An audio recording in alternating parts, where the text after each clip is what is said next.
Bonjour, bienvenue à Télécœur. Aujourd'hui, un sujet choisi, compliqué, complexe, intéressant, fascinant. On est allé chercher quelqu'un qui aime réfléchir avec nous. Vous savez de qui je parle depuis quelques émissions. Bonjour, Monsieur Jacques Sénécal. Bonjour, ça me fait plaisir. On a un sujet aujourd'hui là, qui relève d'un de vos ouvrages qui s'appelle « Le cerveau amoureux ». Je l'ai lu. Il y a des parties qui m'ont dérangée. Il y a des parties qui m'ont surprise. Il y a des parties qui m'ont interpellée parce que le sujet d'aujourd'hui, c'est l'amour. L'amour avec un grand A, là, comme Jeannette Bertrand pouvait nous l'exprimer. Là, hein? Il y avait beaucoup de thèmes autour de l'amour. Mais la façon dont vous avez choisi dans votre livre, vous avez précisé que c'est l'amour à la lumière de la théorie des trois cerveaux. Oui. Là, j'avais des questions, encore une fois, beaucoup de questions, mais expliquez-nous à quoi fait référence ces trois cerveaux-là que je nomme l'hypothalamus, le système limbique et le néocortex. Restez avec nous, vous allez voir, c'est pas si compliqué que ça à comprendre. C'est un peu plus mécanique, philosophique, mais assurément très intéressant. Alors, je vous demande de nous expliquer les trois cerveaux, M. Sénécal. Oui, rapidement, parce que je ne suis pas un neuropsychologue, mais l'hypothalamus, c'est un petit cerveau, tout petit, qu'on a, et que les reptiles, les poissons, les dinosaures avaient ça, ce petit cerveau-là, qui coordonne les mouvements, la faim, la soif, la reproduction. Les choses essentielles pour qu'on puisse conserver un équilibre, qu'on appelle, que les scientifiques appellent l'homéostasie. L'homéostasie, on adore ce mot-là. Une espèce d'équilibre. Tu as faim, tu manges, on est bien. Tu as soif, tu bois, on est bien. Tu as le goût de te reproduire, tu te reproduis, l'espèce est bien. C'est l'hypothalamus qui coordonne tout ça. Mais avec le temps, avec l'évolution, s'ajoutent les mammifères. Et avec le mammifère, s'ajoute un cerveau plus important, qu'on appelle le système limbique. C'est vite dit, mais c'est plus compliqué que ça, parce que le système limbique comporte plusieurs... Il est assez complexe. Oui, plus complexe, mais c'est un peu le cerveau de la mémoire. Puis cette mémoire qui enregistre, c'est-à-dire qui permet une éducation, qui permet l'apprentissage. Les mammifères apprennent de leur maman. Ils apprennent à marcher, ils apprennent à nager, ils apprennent toutes sortes de petites choses, à chasser. Donc, nous autres aussi, on a évidemment ce système limbique-là. Oui. Puis, grâce à ce système limbique, on enregistre, on apprend. C'est une mémoire... Les scientifiques trouvent compliquée la mémoire humaine. C'est pas la mémoire qui se souvient, c'est la mémoire qui enregistre. C'est différent, Je expliquez-nous. vais vous donner un exemple. Oui. Ce qui est arrivé d'ailleurs dans les années 80, un accident, quelqu'un a un accident, il y a une fracture au cerveau, il ne se souvient pas d'avoir appris le piano, il ne se souvient pas du tout d'avoir eu un professeur de piano, il ne connaît pas son nom, mais il joue très bien du piano. OK. Donc, il l'avait enregistré. Il l'avait enregistré, mais il n'y avait plus de souvenirs. OK. Alors, quand on parle de mémoire chez l'homme, chez l'être humain, les scientifiques cherchent encore. Mais on est sûr d'une chose, c'est que le système limbique nous permet d'apprendre, nous permet d'être manipulés, endoctrinés, programmés, éduqués, dressés. Et ensuite, s'ajoute, et ça c'est plus récent, c'est avec l'homoïde, celui qui marche debout sur deux pattes. Le néocortex est beaucoup développé. Puis ce néocortex qui est beaucoup plus volumineux, beaucoup plus compliqué à comprendre, c'est un peu ce que j'appelle dans le livre l'imagination. C'est grâce à ce néocortex-là qu'on imagine, qu'on prend conscience, qu'on raisonne, qu'on réfléchit, qu'on craint la mort, qu'on anticipe Le mammifère n'anticipe pas. Le chien, le chat, ne sait pas qu'il va mourir. On peut le dresser, mais il ne sait pas qu'il va mourir. L'être humain, on peut le dresser, mais en plus de ça, il sait qu'il va mourir. Il a donc une angoisse. Une angoisse qui fait partie de sa réalité. Il craint la mort parce qu'il sait qu'il est mortel. Alors, il va donc développer toutes sortes de fabulations pour se consoler ou pour évacuer cette mort-là. Il va donc inventer, créer. Alors, le néocortex sert à créer, à inventer, à imaginer, à fabuler, à réfléchir. Le néocortex est d'une super importance. Oui. C'est pour ça, quand on parle d'amour, on doit parler de l'hypothalamus parce que je pense au fantasme, on est des pulsions sexuelles. Oui, oui, oui, oui. On doit parler aussi du système limbique de notre mémoire parce qu'on a été éduqués. Oui. Mais on doit parler aussi de notre néocortex parce qu'on imagine, on fabule, oui. on chimérise. Oui. Alors, c'est pourquoi ces trois cerveaux-là sont importants quand on parle d'amour, quand on parle de l'être humain en général, mais plus précisément l'amour. Pourquoi l'amour? Parce que on entend souvent ceci. L'amour, c'est inexplicable. Ou encore... C'est compliqué. C'est compliqué. Ou encore, l'amour, hey, c'est personnel. Oui. C'est personnel. D'accord. En fait, on ne touche pas à ça. Moi, j'ai voulu, justement, toucher à ça. Oui. Je me suis dit, c'est peut-être pas explicable de fond en comble, mais au moins, on va tenter d'en hypothèses, d'y réfléchir. Exact. Alors, c'est pour ça que les trois cerveaux m'ont permis, m'ont motivé à me lancer d'une manière plus rigoureuse structurée dans ce qu'on pourrait appeler le sentiment ou l'émotion ou la fabulation qu'on appelle l'amour. Parce que l'amour, c'est compliqué. J'adore ça. Alors, on va aller dans les trois types de cerveau. Vous avez précisé l'hypothalamus. Moi, je faisais référence au ça de Freud, donc le principe du plaisir, des pulsions. On ne se pose pas trop de questions. Il se passe quelque chose. On veut rapidement avoir une réponse à tout ça. Donc, c'est un peu plus à la base. Ça réfère un peu plus à l'animal. Oui. Que la dynamique... D'ailleurs, l'hypothalamus puis le ça freudien, c'est pas mal pareil. D'accord. Personnellement, je trouve ça. On est dans l'instinct, on est dans le ici maintenant. Ouais. Vous l'appelez même le petit autoritaire. Oui. Expliquez-nous pourquoi vous avez donné ce qualificatif. Parce que quand on dit c'est instinctif, on n'y peut rien. C'est lui qui mène. Ah oui. C'est lui qui mène.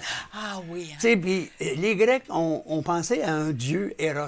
Oui, ben oui. Eros qui lance des flèches, là. Oui. Ben nous autres, on avait en tête Eros et compagnie, qui est une compagnie d'objets sexuels. Mais Eros a déjà existé. Oui, c'est ça. C'est un petit dieu. Ben oui. Un petit dieu qui... Fatigant, là. Qui est fatigant puis qui nous guette sur le bord du chemin. En disant, coudonc, t'aurais peut-être pas besoin d'une pulsion, quelque chose. J'en ai gratuitement. C'est un petit autoritaire. Oui, un petit tannant, là. Un petit tannant.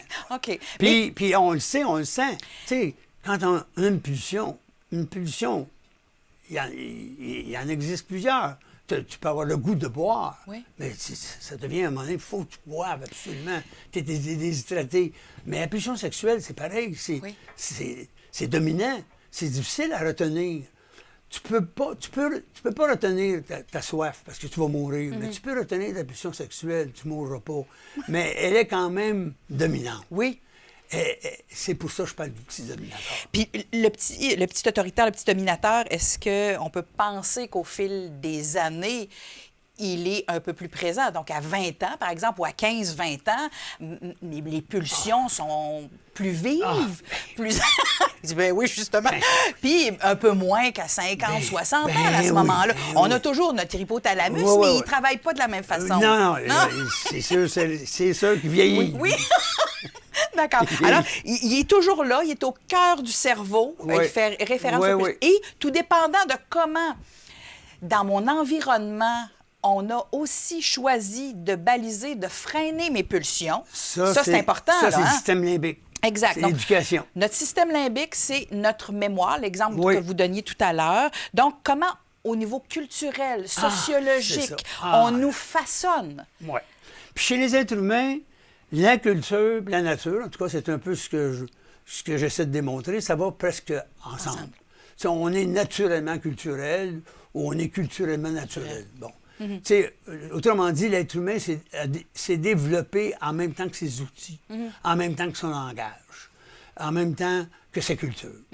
Alors, cette culture-là est très importante, mais elle varie selon le temps, selon les lieux. Puis les variations sont énormes. Aujourd'hui encore, on va en Inde, on va en Chine, on va en Russie, on va aux États-Unis, puis on a des cultures complètement différentes.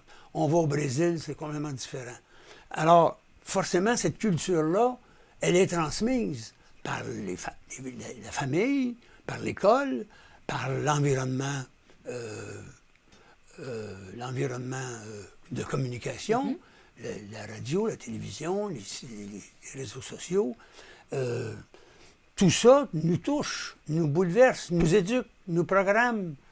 Et on ne peut pas parler d'amour ou de pulsion sexuelle sans parler de ce dressage-là qui touche à la pulsion sexuelle. Il y a des endroits, par exemple, où la jeune fille de 12 ans, dès qu'elle est menstruée, elle peut se marier. Exact. Puis il y a d'autres endroits où on doit attendre... Il y a l'excision, oui. Il y a des âges. Bon, c'est pour vous dire les grandes différences culturelles. Ces différences culturelles-là nous programment, nous imprègnent, créent notre personnalité, créent notre ego. C'est donc très important, cette éducation. La pulsion est importante, mais l'éducation est tout aussi importante.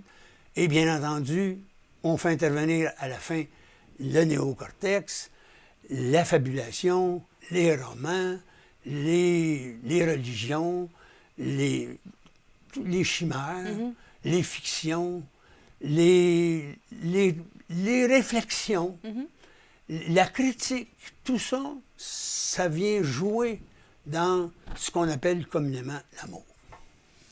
Donc, c'est pour ça que c'est compliqué. C'est pour ça que c'est compliqué. Donc, on a des pulsions, on a tout ce qui est autour de nous, donc souvent la famille, les réseaux sociaux, et ultimement, on a notre néocortex, lui, qui fait référence aux fonctions cognitives. Tout ce qui relève de la créativité, de l'innovation, tout ça, là, qui nous amène à être très vive en lien avec le choix de l'amour. Oui, puis aussi avec le choix de l'amour. Parce qu'on va y venir ici, le choix, là. Moi... mais quand vous dites choix... Vous allez voir ma question tout à l'heure. Oui.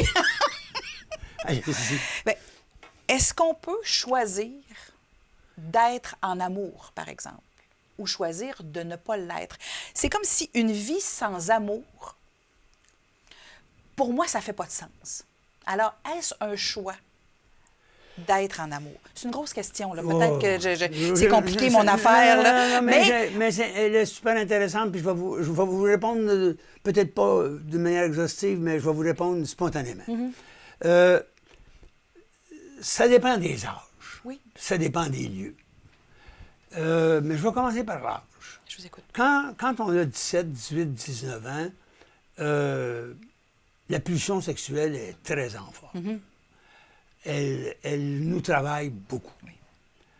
Puis, dans certaines cultures ou dans certaines familles, ou à cause de certaines religions, ou à cause de certains interdits, peu importe, cette pulsion-là doit être contrôlée.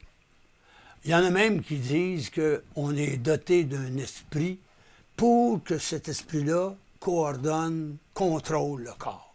Donc, moi, personnellement, je ne suis pas dualiste de cette manière. Mais n'empêche qu'il existe une raison, puis il existe un dressage, puis il est possible que quand tu as 17 ans, tu puisses mettre le frein sur ta pulsion. Mais j'ai entendu qu'à 40 ans, c'est plus facile de mettre le frein sur la pulsion. Parce que c'est mécanique. C'est ça. Puis tu as plus d'expérience. Puis je reviens au choix. Parce que c'est ça le mot qui me fait titiller. Oui. Je reviens au choix. Moi, je préfère le mot sélection. OK. Mais c'est pas trop grave. Allez-y. Je préfère le mot sélection. C'est-à-dire que quand tu as 40 ans ou 50 ans, mettons, puis que tu es célibataire, Tu as eu de l'expérience, tu es déjà marié, tu as connu d'autres personnes. Alors forcément, ces expériences-là, ça fait partie de ton dressage, ça fait partie de ta personnalité, de ton ego. Je ne parle pas encore de la distinction entre le je et l'ego. Bon, on peut peut-être en parler. Oui, j'avais ça dans ma liste de questions. Mais ça fait partie, à 45 ans, 50 ans, on a donc une personnalité différente de celle qu'on avait à 17 ans. Les pulsions sont contrôlées différemment ou sont coordonnées différemment. Alors, c'est pourquoi je me dis qu'avec l'âge, la sélection se fait d'une manière plus rationnelle, avec plus de prudence. Puis la prudence, c'est bien associé avec l'expérience.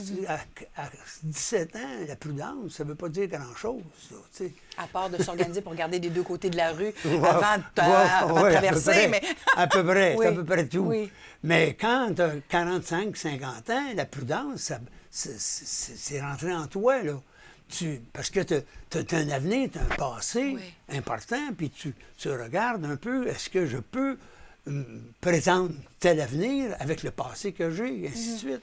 Alors, la sélection de l'autre se fait de manière plus raisonnable, avec plus de jugement, avec plus de je dirais, je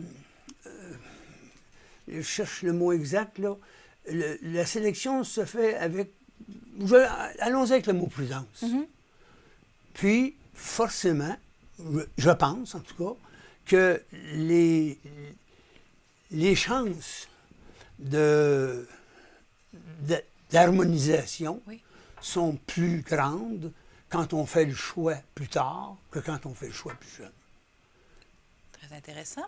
Mais, inévitablement, à partir de 15, 16, 17 ans, jusqu'à à peu près 25, 30 ans, si on a choisi d'être en amour ou de partager notre vie avec quelqu'un, ça arrive parfois d'être blessé. On parlait d'expérience. Donc, l'amour peut nous blesser. Parce que là, on parle de la mécanique de l'hypothalamus, du système limbique puis du néocortex. Non seulement elle peut nous blesser, l'amour, elle peut même nous ravager au point de nous faire mourir. Oui. De souffrance. Exact. C'est puissant, là. C'est très puissant. C'est pour ça que l'amour, il faut absolument l'expliquer. Tenter de l'expliquer, ne pas le mettre de côté en disant c'est personnel ou en disant c'est mystérieux. Non. Il faut tenter de l'expliquer parce que c'est ravageur. Ça peut être ravageur. Alors, je ne sais pas si je réponds correctement à votre question. Et c'est rare. Mais c'est entendu qu'on ne peut pas dire « j'aime pas ». Non. Moi, je pense pas. Parce que cette pulsion-là, puis ce contact-là, une chose qui est très importante, il ne faut pas que je l'oublie. Allez-y. C'est que quand on était fœtus, on était bien. On était dans un tout. On était bercé, on était nourri. L'homéostasie était parfaite. C'était le nirvana. C'était le bonheur total. Puis on était en continuité avec le tout. Puis arrive la naissance, c'est une rupture, c'est une arrachure. On passe d'un état de continuité à un état de discontinuité. On est seul. Et toute notre vie, on voudrait retrouver cette homéostasie-là. On voudrait retrouver... Ce nirvana-là, C'est pour ça que toute notre vie, on appelle l'autre. C'est pour ça que l'amour vient justement... De l'autre. Vient de l'autre. C'est pour ça que l'amour, c'est essentiel. C'est que l'amour nous permet d'être en contact avec le grand tout, avec les autres, avec la nature, avec autre chose que soi-même. C'est une dépendance, l'amour? Ça peut le devenir, mais ça peut être aussi, quand c'est bien réfléchi, quand c'est bien vu, quand quand c'est bien expliqué, il me semble que à ce moment-là, on entre dans ce tout en étant seul, parce que je vais vivre seul, puis je vais mourir seul, mais je serai avec des amis, je serai avec une personne que j'aime, je serai en contact harmonieux avec mon environnement naturel. Oui. Mm-hmm. Oh, j'essaie, autrement dit, de retrouver l'équilibre que j'ai connu étant fœtal, Oui. étant fœtus. Ça, c'est dans notre inconscient, toute cette C'est réflexion-là. tout ça, c'est dans notre Donc, notre ami Freud est encore d'actualité, oui, là. absolument, Oui, absolument, c'est ben bien oui. sûr. C'est bien sûr que c'est... Donc, des hommes, des fois, à qui on dit, ben mon Dieu, dans ta recherche, dans ta quête de femme, c'est comme si tu recherchais ta mère, là. Ça se peut, se dire ça? Ah, absolument. Dans ce que vous me dites, là, c'est pas... C'est-à-dire, c'est pas nécessairement... C'est pas de la psychologie à Saint-Saëns, notre affaire, là. Moi, je dirais le tout Ouais. que représente ta mère, que représente ton avant-naissance. Ouais. Tu sais, ce bien-être-là que tu as connu, il est dans ton corps, là. Et c'est une mémoire, c'est un système limbique. J'allais dire le mot ADN, mais c'est pas ça qu'on utilise, là. Mais dans notre essence pure. Oui, on est imprégné. Oui. Puis quand on sort, on doit respirer, on crie, on est seul. La naissance, c'est la chose la plus importante dans notre vie. Il ne faut pas oublier ça. Oui. Tu sais, c'est majeur comme déchirure, c'est majeur comme aventure. Alors, cette aventure-là, signifie ceci, là, tu t'en vas tout seul. Oui. Arrange-toi. C'est sûr que tu as des parents qui vont te montrer ci, tu vas à l'école, mais tu es toujours seul. Alors, l'amour vient compenser.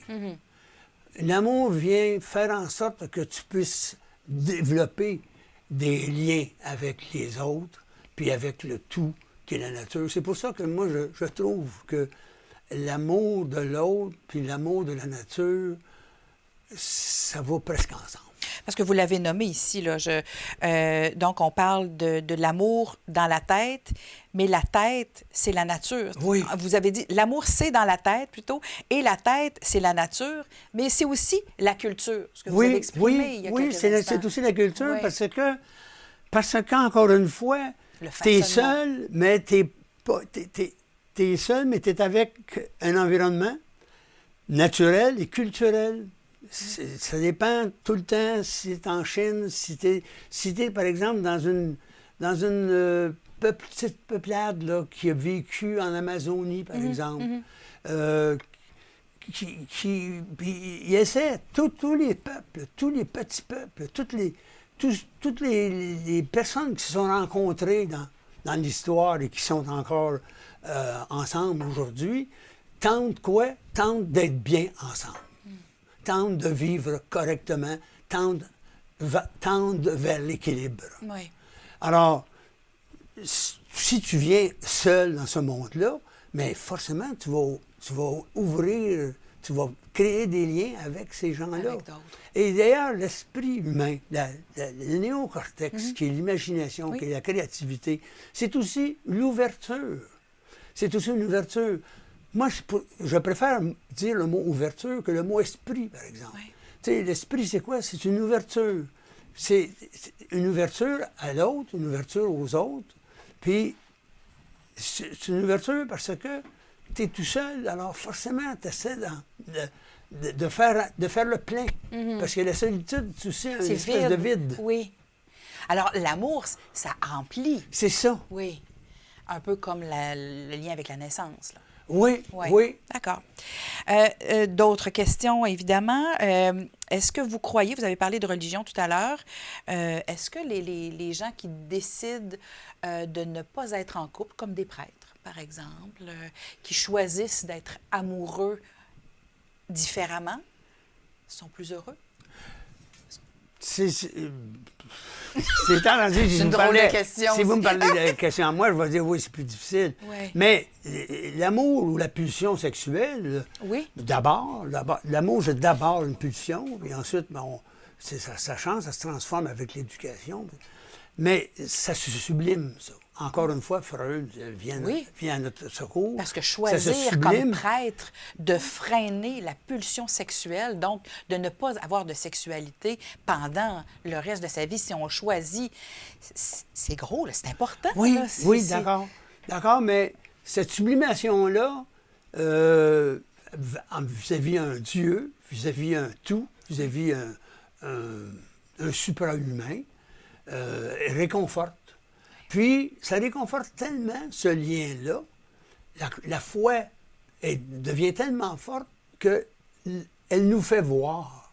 Tu sais, on dit faut le voir pour le croire, mais là, dans ce cas-ci, il faut le croire pour le voir. Et puis, il y a des saints, des saintes, qui sont en contact orgasmique, pour être dire. Oui. Tu sais, pour eux autres, on lit Marie de l'Incarnation, là, puis c'est vraiment là, la description d'un orgasme. Ah oui. Tu sais, comme bonheur, comme satisfaction totale, comme totalité. Oui. Comme Nirvana, là, vous faisiez... Nirvana, oui. un Nirvana. C'est un petit Nirvana.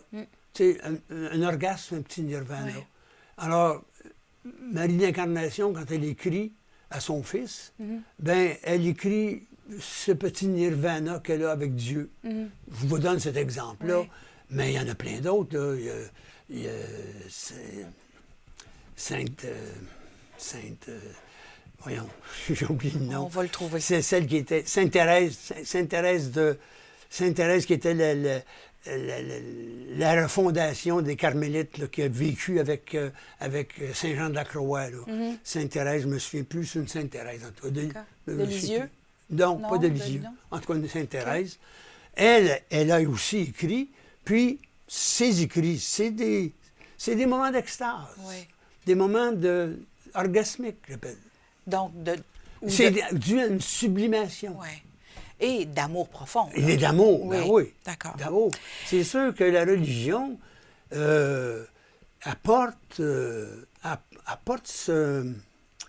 je dirais, cette motivation pour la sublimation, c'est-à-dire elle renforce cette sublimation possible de nos pulsions sexuelles. Mais elle a, au fil des années, puis vous l'avez vécu beaucoup plus que moi, la religion, on faisait référence dans une autre émission au livre qui était à l'index, mais on a choisi comme société et la religion a choisi beaucoup de freiner les pulsions sexuelles parce que c'était pas compliqué, là. Quand on avait 18, 19, 20 ans, ben, on se mariait.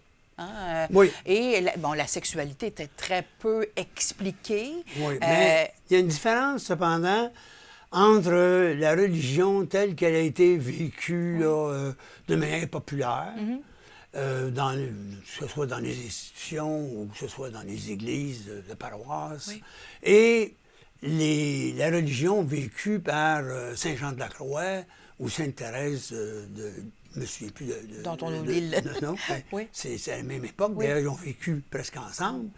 Alors, puis je pourrais donner d'autres noms là, de saints et de saintes et aussi de sages orientaux. Le Bouddha, qu'est-ce que c'est? Sinon, quelqu'un qui a connu l'éveil. Cet éveil-là, c'est un nirvana. D'ailleurs, les mots que j'utilise actuellement sont bouddhistes. Oui. Bon, alors... ça veut donc dire qu'il y a la possibilité de sublimer cette force-là, qui est la pulsion sexuelle, puis la rendre divine ou extra-humaine. C'est les mots qui me viennent là, pour le moment. D'accord. Là, il y a plusieurs, là, je regarde mon cellulaire, mais il y a plusieurs applications pour trouver l'amour. Vous savez ça? On revient là, à la base là, pour trouver l'amour des femmes, des hommes qui cherchent, qui veulent justement trouver une communication possible à travers l'amour, plusieurs déclinaisons possibles de la façon dont on a des concepts de l'amour. Ce que c'est pour moi l'amour, ce que c'est pour vous l'amour. Peut-être qu'on se retrouve à certains endroits, puis il y a d'autres éléments pour lesquels, moi, c'est important, ces éléments-là, puis peut-être que pour vous, à votre âge, avec votre expérience, elle est différente de la mienne. Alors, il y a des applications pour trouver des matchs possibles. Alors, des gens qui partagent les mêmes intérêts ou qui ont les mêmes goûts. C'est rare qu'on parle d'hypothalamus puis de système limbique quand on rencontre des gens pour la première fois dans des dates, là, pour pas dire le mot anglais. Mais quand on rencontre pour une première fois, c'est plutôt rare qu'on parle. Mais toi, c'est quoi ta conception de l'amour? Mais on fait pas référence aux 3 cerveaux nécessairement. Et surtout pas aux pulsions, parce que sinon, ben c'est pas très long, puis on vit quelque chose d'éphémère et on s'en va chacun chez nous après, parce qu'il y a aussi des applications pour ça, là, M. Sénécal, hein, des relations rapides, il y a tout ça, paraît-il. Oui. Moi, je n'ai pas expérimenté. Non, mais je vous expliquerai plus tard. Non, mais mes enfants, mes petits-enfants m'ont tout expliqué ça. Oui, certainement. Leur pépère est ouvert. Oui, bien, merveilleux. Alors, là, on parle très peu d'hypothalamus et de néocortex quand on parle d'application. C'est pourquoi l'amour, justement, de tout temps, elle a été toujours traitée d'une manière fabulatrice, romanesque. On fabule beaucoup. Il me semble, d'après moi, qu'apporter une explication comme celle que j'ai tentée dans ce livre-là nous fait mieux comprendre le phénomène amoureux, puis nous rend plus heureux. Mais c'est pas le cas actuellement. Actuellement, c'est la fabulation, c'est le récit, c'est les mythes. Quand je dis mythe, là, ça veut dire mensonge, c'est de la fabulation. On aime le côté magique. Chevaleresque. Oui. De l'amour.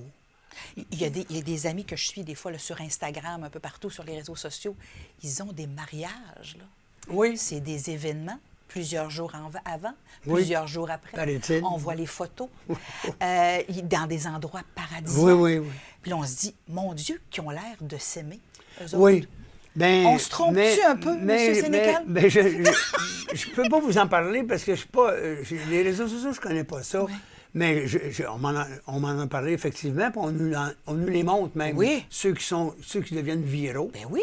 On nous les montre. Même si on ne veut pas les voir des fois. Mais ça fait partie du spectacle, ça. Oui.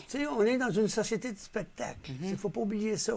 Puis le spectacle, il est toujours fictif. Oui. Alors, on aime ça, la fiction. Puis la fiction, c'est magique, comme je le disais tantôt. Ça nous met dans un monde ordinaire qui a quelque chose d'extraordinaire. La vie ordinaire là, prend un sens chevaleresque, magique. Oui. Parce qu'il existe ces fictions-là qui traversent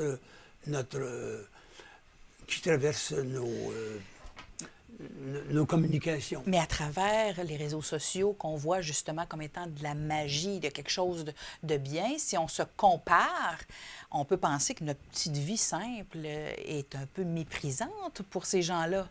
C'est un peu ce qu'on veut. C'est un peu ce qu'on veut faire. Oui. C'est un peu ce qu'on veut faire, c'est-à-dire qu'on veut qu'on devienne encore plus consommateur qu'on l'est. Oui. Qu'on devienne plus riche, qu'on performe davantage. On est dans une société du toujours plus. Puis ça nous aide à aimer plus les gens? Ça nous aide pas. Finalement, ça nous aide pas. Merci de nous le dire, de nous le rappeler. Ça nous aide pas du tout. Pas du tout, hein? Non, pas du tout. Ça déforme d'ailleurs le mot amour. Ça déforme le comportement comme tel. Ça déforme tout ce qui est vrai en amour, tout ce qui est authentique en amour, que ce soit pulsionnel ou que ça relève de l'éducation. En fait, toutes les formes d'amour qu'on peut imaginer sont évacuées au profit d'une image, d'un superlatif. Moi, je pense pas que ça fasse progresser beaucoup les êtres humains, ça. Non. On revient à nos pulsions sexuelles, là, la mémoire, les images, parce que au départ, il y avait la procréation qui était très importante. Hein? C'était une sexualité de procréation. Oui. Pas des spécialistes, pas des sexologues. Dans plusieurs cultures, c'est ça. Oui, c'était ça. Dans plusieurs cultures, ce n'est que ça même fait l'excision des filles Oui. pour pas qu'ils jouissent, Exact. mais qu'ils reproduisent. Ça, c'est grave. Ça. Oui. Mais Ça se fait encore aujourd'hui, Ça se fait là. encore, Oui, oui. oui. Ça existe. Parce qu'on... Puis- faut y donner le sens, parce que sinon, on ne peut pas faire ça. Ça, c'est une boucherie, là. Il y a des femmes qui meurent, des jeunes femmes qui meurent d'excision mal effectuée. Ah oui, c'est grave. Oui. C'est très grave. Puis, dans le fond, les êtres humains, les mâles, Oui. les mâles ont toujours développé une certaine forme de crainte vis-à-vis l'absolu que représentait la femme. Pour deux choses. D'abord parce qu'elle donnait la vie, Oui. puis ensuite parce qu'elle apportait un grand plaisir. Ah oui. Alors, ça devient tellement fascinant, ces capacités-là, que le mâle n'a pas, qu'il la craint. Parce que quand Alors, il va la mettre à distance. Il va vouloir la contrôler. D'autant plus, là, je sors peut-être du sujet, mais d'autant plus que l'homme, le mâle, ne sait jamais s'il est le père véritable de l'enfant que la femme porte. Alors, il va donc la contrôler pour avoir la certitude que ce qu'elle porte, Que biologiquement, c'est sa génération à lui, Oui. parce qu'il y a des terres à donner en héritage. Ah oui, Alors ça existe depuis des millénaires. c'est vrai. Alors, En Orient et en Occident? partout. Oui. Partout. Partout. Tu sais, les riches, les nobles, les mandarins, appelle-les comme tu voudras, étaient extrêmement riches, puis il fallait que ça se transmette de génération en génération. Mais à qui? Aux vrais fils ou aux vrais enfants. Alors, il fallait donc qu'ils contrôlent ce qui Pour se passe. s'assurer d'une fidélité. Ben oui. Oh, ça, j'aime ça. Là, on s'en va vers la fidélité, justement. Ouais. Est-ce que ça se peut encore aujourd'hui être fidèle en amour? Puis est-ce qu'on souhaite ça? C'est une drôle question. Moi, je trouve que... Est-ce que c'est préférable en amour d'être fidèle ou on peut penser avoir un amour peut-être non exclusif? Moi, je trouve que la fidélité, c'est un bon moyen pour explorer les capacités érotiques de l'un et de l'autre. Oui. Intéressant. Parce que... Pour apprendre à se comprendre puis se connaître. Se connaître. Oui. Parce que l'érotisme, c'est fantastique, ça. Oui. C'est notre néocortex, là. C'est C'est notre créativité. C'est notre créativité, Oui, oui, oui. effectivement. C'est fantastique, l'érotisme. Mais si on le fait toujours avec la même personne, la fidélité, Oui. c'est qu'on va développer de part et d'autre des capacités de créativité, d'érotisme. Mais si on change tout le temps, mettons, Oui. bien, à ce moment-là, l'érotisme prend un sens ou prend plusieurs sens, mais sans qu'il y ait d'approfondissement.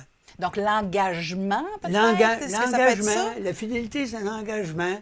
La fidélité, c'est aussi la capacité qu'on se donne l'un et l'autre pour s'approfondir soi-même, pour se connaître soi-même, pour se respecter soi-même, pour ne pas porter de jugement vis-à-vis de l'autre, Oui. parce qu'on l'aime telle qu'elle est ou tel qu'il est, mais différent de moi. Oui. Alors, si cette différence-là s'exploite dans l'érotisme, mais s'exploite aussi dans la vie quotidienne, alors moi, je trouve que la fidélité, peu importe les traditions judéo-chrétiennes Oui. ou gréco-latines, ou peu importe, moi, je trouve que la fidélité, la loyauté, appelez ça comme vous voulez, Oui. le respect de l'autre est avantageux.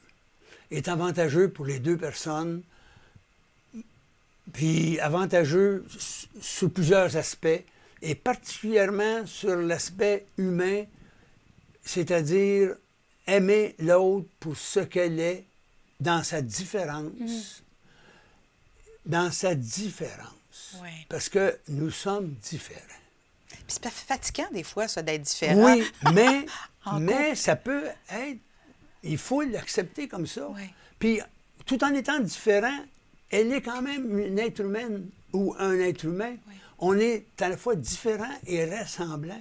Et c'est ça qui est important. C'est ça qui fait la richesse d'une relation, d'un couple, Oui. d'un couple fidèle. d'un couple qui s'approfondit. Moi, en tout cas, je suis pour ça. Peut-être que je suis vieux jeu, peut-être que je suis une vieille école. C'est peut-être dû à mon éducation, c'est peut-être dû à mes À votre expériences. façonnement. C'est sûrement. Oui, oui. Mais moi, je trouve que la fidélité, c'est pas une nouvelle manière, c'est vieux, mais c'est vieux parce que ça marche. J'adore ça. Parce que, là, vous avez parlé de l'âge tout à l'heure, à 30 ans, à 20 ans, à 40, même on le dit, là, il y a une expression qui dit avoir un retour d'âge là, à 40 ans pour les hommes puis pour les femmes, là, le désir là, de penser qu'on est dans nos dernières années là, d'exploitation de notre féminité ou de notre masculinité. Puis, tout dépendant si notre fameux hypothalamus là, est encore présent, puis bien, j'allais dire, notre petit autoritaire là, est vraiment très présent. Comment on fait pour calmer ça si on souhaite maintenir une certaine fidélité et qu'on aime? Parce que, est-ce que vous croyez qu'on peut quand même aimer, même si on est infidèle? L'amour, là, c'est d'abord et avant tout une joie. Oui. Puis cette joie-là vient d'une cause extérieure. C'est presque la définition de Spinoza. Oui. Juste à penser à celle qui est la cause de ma joie, ça me rend encore plus joyeux. Ça devrait me combler. Puis la joie ici, ce n'est pas rien. Pour Spinoza, puis pour moi aussi, la joie, c'est une puissance d'agir qui se trouve renforcée. La joie de vivre, c'est la joie de persévérer dans son être. Puis l'amour apporte ça. Alors, c'est donc très important. Puis quand je parle de fidélité, je ne parle pas de contrôle de l'autre. Je ne parle pas de la possessivité. Je parle d'un contact d'une autre personne différente, mais tout en étant ressemblante, parce que nous sommes de la même espèce, mais différente dans ses désirs, dans ses besoins, dans sa pulsion, dans sa morphologie. Et je dois explorer ça comme elle doit explorer la différence que je suis. C'est ça que j'entends par fidélité, puis c'est ça que j'entends par joie, puis par amour. Oui. Ça apporte du bonheur. C'est pour ça que c'est gagnant. C'est pour ça que ça marche, dans le fond. Oui. C'est pour ça qu'on en parle encore après, je sais pas, 50 000 ans, 60 000 ans de vie d'Homo sapiens. Oui. On doit répéter probablement la même chose. Vous faisiez référence tout à l'heure au je et à l'ego. Oui. Ça, Expliquez-moi ça. Ça, c'est une distinction un peu difficile, mais je vais essayer de la résumer rapidement. On vous écoute. L'ego, c'est vraiment une construction de l'environnement, du regard de l'autre, de l'éducation. Tu te fais une image de toi. Tu te fais une image, puis cette image-là, cet ego-là, ce moi-là, il est ta personnalité, en gros. Mais il y a un risque. Selon les philosophes, en tout cas, les sages, il y a un risque de s'en tenir qu'à cet ego. C'est que tu risques de te couper de l'autre, de te couper de l'autre, parce que cet ego-là peut devenir narcissique, égocentrique, À l'extrême. égoïste. Oui. Vous avez raison d'employer ces termes-là. Une autosuffisance. Oui, une autosuffisance. Alors, il y a un risque de se couper de l'autre. Il devient un obstacle. Il devient un obstacle par rapport au « je » que tu es et par rapport à l'autre « je ». Je dis souvent, 2 moi, 2 je, ça fait nous. Oui. Mais 2 2 moi, égos, ça fait un conflit. Oui. Alors, c'est pourquoi il faut bien distinguer le je et le moi. Les sages disent, eux autres, que la véritable libération, c'est de se libérer du moi. Parce que le moi, c'est toutes sortes de dépendances, c'est toutes sortes de liens avec un environnement qui est éphémère, qui change. Alors, puis aussi, bien souvent, le moi est narcissique. Puis, il ne faut pas oublier le mythe de Narcisse. Narcisse, c'est celui qui... Donnez-nous cette histoire-là, oui. C'est celui qui s'aime en se regardant dans le miroir, ou dans le ruisseau, ou dans l'étang, parce qu'il ne sait pas qui il est. C'est triste, ça, quand même. Ça Parce me donne que- des frissons. Parce qu'il ne sait pas qui il est. Les narcissiques, Parce que pour s'il moi, c'est savait très- s'il était, il ne tomberait pas en Ben amour non, avec exact, lui-même. exact. C'est parce qu'il ne sait pas qui. Alors, ça veut donc dire que le narcissique ne sait pas qui il est, il n'a pas d'identité. Et ça devient un obstacle au jeu. Puis ça devient un obstacle parce que ne pas avoir d'identité, ça veut dire à ce moment-là que tu ne peux pas développer des liens avec les autres humains. Tu es dans une Un espèce néant, de no un man's vide. land. Oui, un néant. Alors, le jeu, c'est bon, mais l'ego, faisons attention. Il faut donc s'en libérer davantage. Et les grands sages ont développé cette espèce d'humilité qui rime avec humanité, puis qui rime avec humour aussi. Oui. Tu sais, l'humour, c'est de rire de soi, de rire du moi que je suis Oui. pour m'en libérer. Et redevenir mon jeu, là. Et redevenir un jeu, Oui. redevenir un être humain. Oui. Alors, en gros, c'est à peu près ça. Puis dans l'amour, c'est justement ce qu'il faut rechercher, c'est le jeu. On est différent, mais on est pareil. Oui. Puis la fidélité peut permettre justement cette exploration-là. Alors, si je suis sur des applications en recherchant l'amour et que j'ai peine à savoir qui je suis, on peut, en hypothèse, penser que j'aurai des échecs amoureux, peut-être. Si je me connais moins bien et je suis beaucoup moins dans le jeu que dans l'ego, ce serait plus facile, ce serait plus difficile pour moi de trouver l'amour à ce moment-là. Ben, si mon jeu n'est pas assez fort. De manière générale, les égos sont trop forts, Ouais. puis l'amour devient ravageur. Ouais. De manière générale. Moi, je pense que la meilleure manière d'aborder l'amour, d'aborder l'humain, d'aborder le jeu, d'aborder la fidélité, d'aborder les vertus. Les vertus qui viennent du mot vir, qui veut dire force. Donc, des forces. La meilleure manière d'aborder tout ça, c'est de faire de la philosophie. C'est merveilleux. Oui. Donc, de se questionner. Oui, de se D'aborder les questions questionner, qu'on ferait, oui. d'échanger, de réfléchir, d'aller voir les scientifiques, de lire, de chercher. Il y a des grands auteurs, je sais pas, on a parlé de Freud, tu sais, des grands auteurs, des grands philosophes, des sociologues, des gens qui ont fait des recherches avec plaisir, pour aller voir ce que sont les choses. Mais il ne faut pas les laisser de côté. Ils font ça pour qui? Ils font ça pour nous autres, pour tout le monde, pour le progrès de l'être humain. Oui. Alors pourquoi ne pas, justement, C'est pas égoïste, là. Non, non, tout à fait. Encore une fois, j'avais d'autres questions. Le temps file. On a parlé du rôle de l'imaginaire, Ouais. donc avec notre néocortex, là, dans l'amour.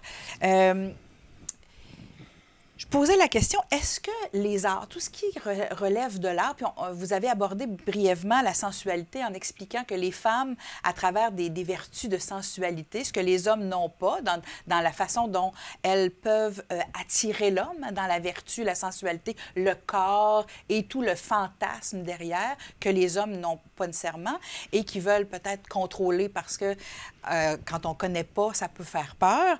Est-ce que vous croyez que dans le domaine des arts, ou les arts en général, peuvent aussi façonner l'amour? Ben oui, c'est ça. oui. Les arts en général, ça façonne l'amour. Puis non seulement ça façonne l'amour, mais ça peut, dans certains cas, désorienter l'amour. Tu sais, par exemple, l'art romantique, Oui. que j'aime beaucoup. Peinture, musique, littérature. Ça a permis d'ailleurs à l'homme et à la femme beaucoup plus d'égalité parce qu'ils se sont sentis de connivence dans la passion. Ils étaient les mêmes. Pendant cette période-là, en tout cas. Puis d'ailleurs, il y a beaucoup de revendications féminines qui viennent justement du 19e siècle, de l'époque de romantique. Alors, dans le romantisme, on fait on fait de l'amour quelque chose de supra-humain, de quelque chose qui nous dépasse. C'est beau, ça nous façonne, c'est fascinant, mais c'est pas exactement ça. Non. C'est pas exactement Ben non, ça. c'est pas la réalité. L'amour, c'est pas toujours plus le quotidien. terre à terre. Oui. Tu sais, c'est de la pulsion, c'est de l'éducation, c'est de l'imaginaire aussi, Oui. c'est du romanesque aussi. Oui. Mais le risque de l'art, bien souvent, c'est que ça nous distrait. Et d'ailleurs, l'art est beaucoup fait pour ça. Ça nous distrait de notre mortalité. Ça nous rend heureux parce qu'on oublie que nous sommes des êtres angoissés. Alors, La peinture, la lecture, la musique. tout. Ouais. Puis ça nous élève, ça nous réconforte. Souvent, dans certains cas, des fois, ça nous fait réfléchir.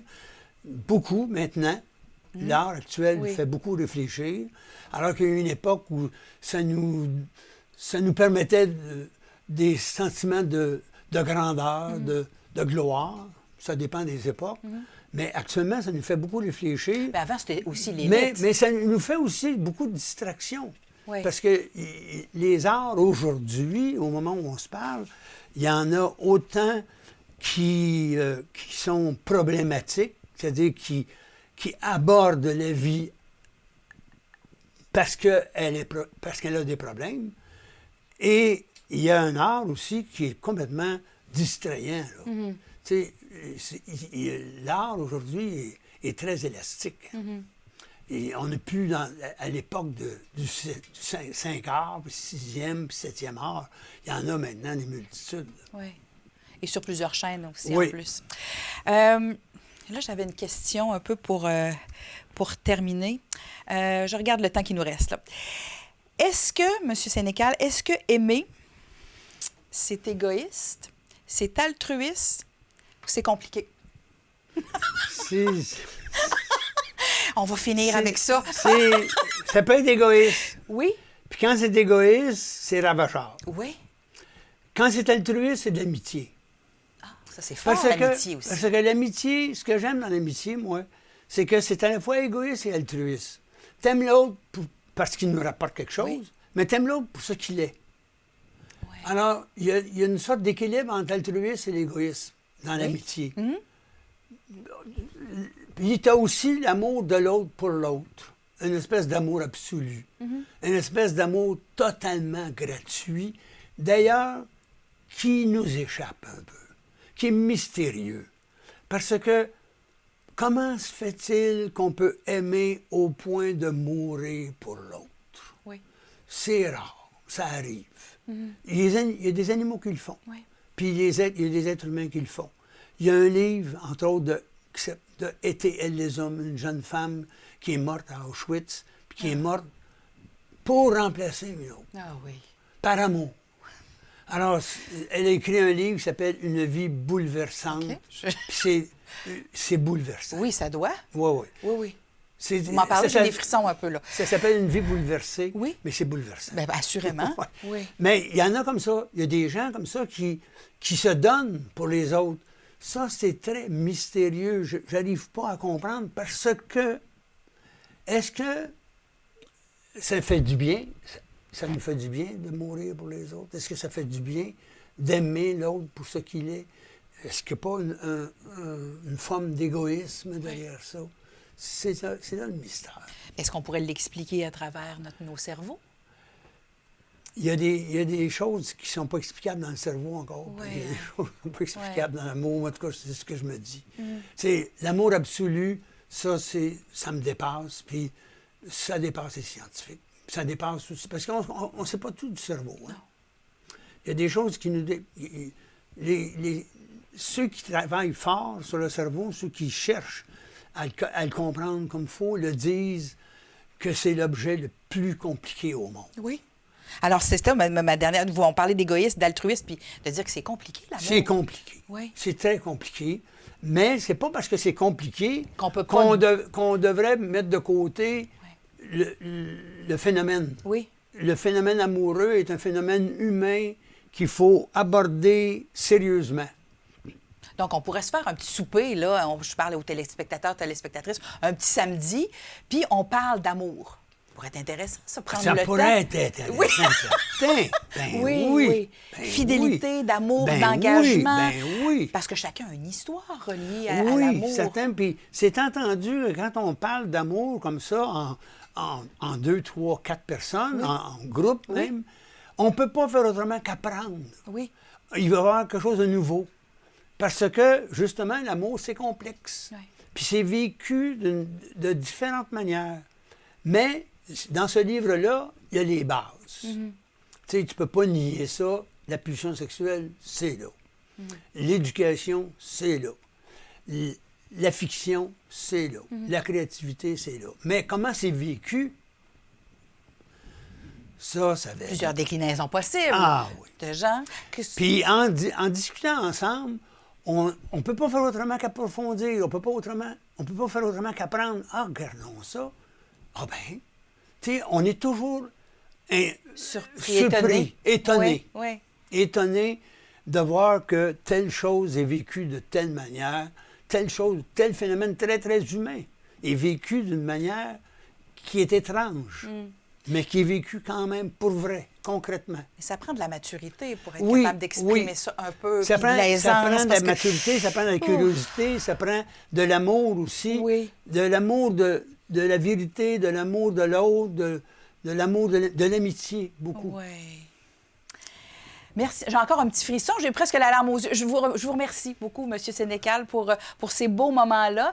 Un sujet, j'allais dire, un peu surprenant qui est l'amour. Et merci d'avoir participé à cette transmission-là d'informations, puis nous avoir permis de mieux comprendre ce que c'est que l'amour, même si dans les faits, il reste encore tout à expliquer, à exprimer aussi.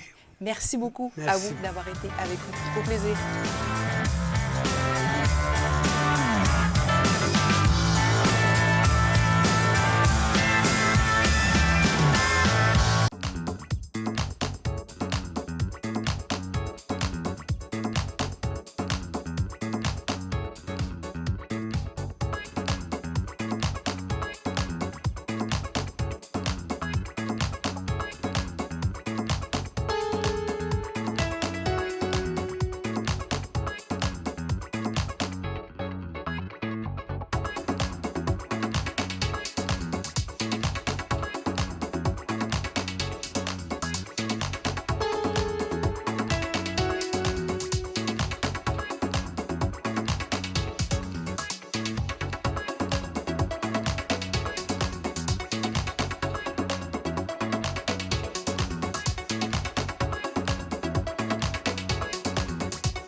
Salut tout le monde, ici Daniel Grenier pour vous parler des télévisions communautaires autonomes.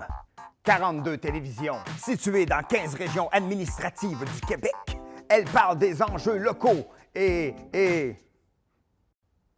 font rayonner les citoyens en leur donnant accès à un média accessible. Je la savais par cœur, celle-là. Ensemble, encourageons les télévisions communautaires autonomes. Oh, ça roule encore? J'ose ma télé communautaire.